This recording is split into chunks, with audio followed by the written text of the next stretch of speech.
கிறிஸ்துவுக்குள் பிரியமான சகோதர சகோதரிகளே, உங்கள் அனைவரையும் தினமொரு முத்துக்கள் நிகழ்ச்சியில் சந்திப்பதில் மிகுந்த மகிழ்ச்சி அடைகிறேன்.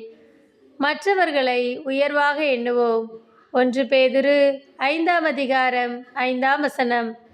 இளைஞர்களே, நீங்கள் முதியவர்களுக்கு பணிந்திருங்கள். ஒருவர் மற்றவரோடு பழகும்போது எல்லோரும் மனத்தாழ்மையை ஆடையாய் அணிந்திருங்கள். ஏனெனில் செருக்குற்றோரை கடவுள் இகழ்ச்சியுடன் நோக்குவார், தாழ்நிலையில் உள்ளவர்களுக்கோ கருணை காட்டுவார். பிரியமானவர்களே, இந்த உலகில் யாரும் அறிவாளியும் கிடையாது, யாரும் முட்டாளும் கிடையாது. இறைவன் எல்லோருக்கும் அவரவர் தேவைக்கேற்ப ஞானத்தை கொடுத்துள்ளார்.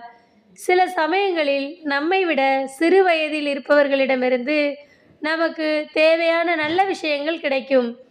வேதத்தில் சீரிய மன்னனின் படைத்தளபதி நாமானை குறித்து நாம் அறிவோம். அவன் தொழுநோயால் பாதிக்கப்பட்டிருந்தான். அவன் வீட்டில் பணி செய்யும் சிறு பெண் சமாரியாவில் இருக்கும் இறைவாக்கினர் எலிசாவிடம் சென்றால் அவர் தொழுநோய் குணமாகும் என்று கூறுகிறார்.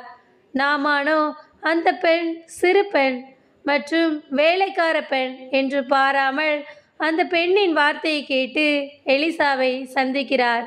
எலிசா அவனிடம், நீ யோர்தான் நதியில் 7 முறை மூழ்கினால் நலம் பெறுவாய் என்று கூறுகிறார். நாமானோ எலிசாவின் வார்த்தையை அசட்டை செய்யாமல் மூழ்கி சுகம் பெறுகிறான்.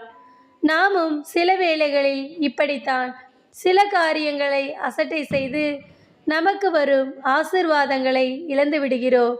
ஞானத்தோடு நடந்து கொண்டால் ஆசீர்வாதத்தை பெற்றுக்கொள்வோம். நாம் ஒவ்வொருவரும் ஆண்டவரின் வார்த்தைக்கு கீழ்ப்படிந்து மனத்தாழ்மையோடு நடந்து கொள்வோம். அன்பு இறைவா, நாங்கள் எங்கள் உள்ளத்தில் செருக்கிற்கு இடம் கொடாமல் தாழ்ச்சியோடு நடந்து கொள்ள மற்றவர்களை மதிக்க வரம் தாரும் இறைவா. ஆமென்.